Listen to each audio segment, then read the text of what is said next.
Hello, good afternoon.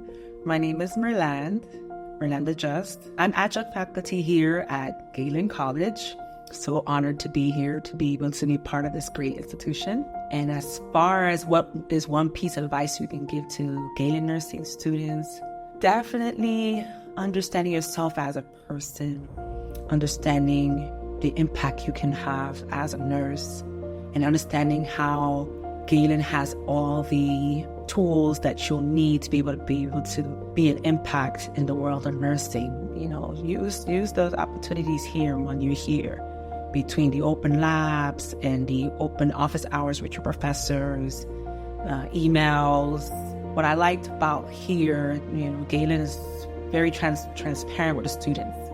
There's so many opportunities here for you to get the help that you need if you need additional help with your studies.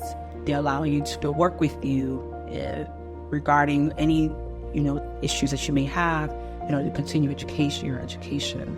Most important thing is believing yourself and believing that get the tools here that you need in order to progress in your future endeavors as a nurse. Well, thank you so much for allowing me to share my nursing experience with you and giving you feedback about the opportunity to be here at Galen, and hope you all have a wonderful day.